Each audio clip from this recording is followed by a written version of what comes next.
Salam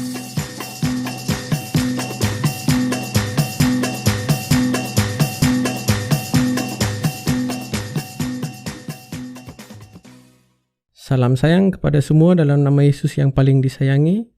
Ini adalah syukur kepada Tuhan, dianjurkan oleh Tuhan mengasihi kita. Salam kasih sayang dalam nama Yesus yang paling kami sayangi. Hari ini kita akan melihat daripada buku Lukas, bab 17, ayat 1 hingga 10. Ayatnya berbunyi begini. Yesus berkata kepada murid-muridnya, hal yang membuat orang melakukan dosa memang ada. Tetapi, malangnya bagi orang yang menyebabkan hal itu berlaku, lebih baiklah baginya jika batu kisar diikatkan ke lehernya dan dibuang ke dalam laut, daripada dia menyebabkan seorang daripada anak-anak kecil ini berdosa. Berwaspadalah. Jika saudaramu telah berdosa terhadapmu, tegurlah dia, dan jika dia tidak bertaubat, ampunilah dia. Jika dia berdosa sebanyak 7 kali terhadapmu dalam sehari, dan setiap kali dia datang kepadamu serta berkata, aku bertaubat, kamu hendaklah mengampuninya. Rasul-rasul itu berkata kepada Tuhan, kuatkanlah iman kami.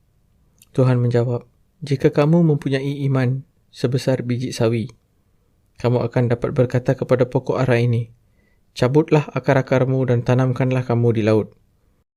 Dan pokok ara itu akan menurut perintahmu.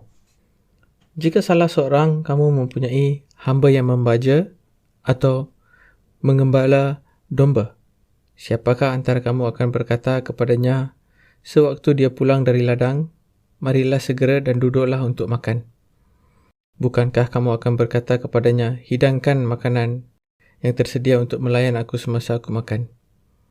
Selepas itu, barulah kamu makan. Adakah kamu mengucap terima kasih kepada hamba itu kerana dia menurut perintahnya? Begitu juga dengan kamu. Apabila kamu telah berbuat segala yang diperintahkan kepadamu, kamu hendaklah berkata, kami ini hamba yang tidak layak menerima apa-apa. Kami cuma menjalankan kewajipan kami. Amin. Renungan hari ini berjudul Iman Lebih Besar. Istilah dalam bahasa Ibrani untuk kata penyesatan yang digunakan di sini adalah skandalon, yang bererti jerat ataupun perangkap. Juga bermaksud batu sandungan. Misalnya, pengajaran sesat yang membuat orang menyimpang daripada kebenaran Allah, atau perilaku yang membuat orang yang lebih lemah iman jatuh ke dalam dosa. Menurut Tuhan Yesus, ganjaran yang tepat bagi si penyesat adalah ditenggelamkan ke laut dengan lehernya diikat pada batu kilangan. Ganjaran berat ini memperlihatkan betapa seriusnya bahaya penyesatan. Lalu Yesus berkata, bagaimana reaksi dengan orang yang bersalah? Iaitu menegur dan mengampuni.